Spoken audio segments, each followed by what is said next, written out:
and the IRS data retrieval tool. Should you use it?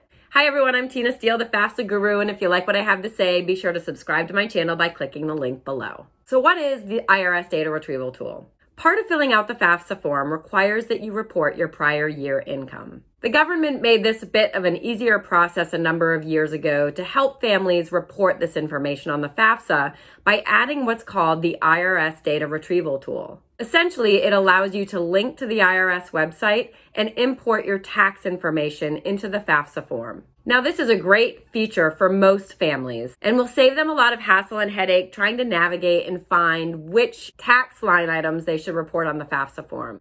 Additionally, if the student is selected for verification at the college, they would be required to provide copies of the tax forms. By using this IRS data retrieval tool, students don't have to do that because college financial aid offices will have taxes on file. Now, a word of caution when it comes to this tool. While it's really convenient and makes filling out the FAFSA easier, there's a couple situations in which students and families should not use it. One of those situations is if you're divorced or separated and you filed a joint tax return for the last year. If you're the parent of a dependent student and you're divorced or separated living in separate households, then only one parent needs to fill out the FAFSA form. And this would be the parent with whom the child resided with most within the last year. If the child resided with both parents 50-50, it would be the parent who provided more than half the child's support. The key here is separated means living in separate households. So if you're separated but living in the same household to share expenses, then both parents need to put their information on the FAFSA form. Now, I come across a lot of parents who, even though they're currently divorced or separated, filed a joint tax return for the last year for tax purposes. If that's the case, it's really important that you're not using this IRS data retrieval tool because when you link the taxes over, it's going to pull over the joint tax information when only one of you needs to report your income. The second scenario in which you shouldn't use the IRS data retrieval tool is when you had a retirement distribution on your tax return that got rolled over into another retirement account.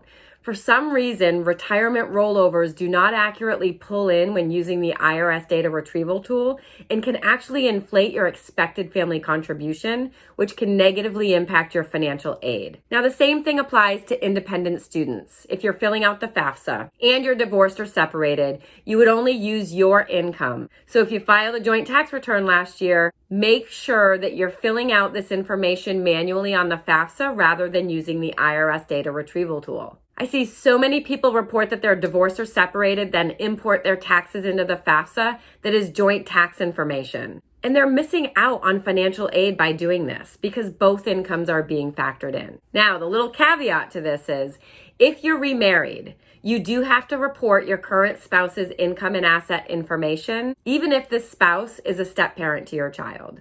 Bummer, I know, especially if the step-parent is not helping contribute towards the child's education, but it's a federal regulation. So there are two scenarios in which you shouldn't use the IRS data retrieval tool. I hope you found it helpful. And if you're the parent of a current high school senior, be sure to check out my FAFSA and Financial Aid Academy. This is a program I run every single year from September through May. And I keep enrollment open for a few months because a lot of families find me in the fall of the high school senior year when they begin searching for financial aid information. This is a group coaching program that's going to help you successfully navigate the overwhelming financial aid process and get the best financial aid offers possible with 3 different levels of service to choose from. Simply go to my website, thefafsaguru.com, and click on the FAFSA and Financial Aid Academy to learn more. I offer a free initial 10-minute consult call for anyone who has general financial aid questions or wants to learn more about the programs and services I provide. You can also schedule that directly through my website. I hope you found this video helpful. Thanks so much for watching.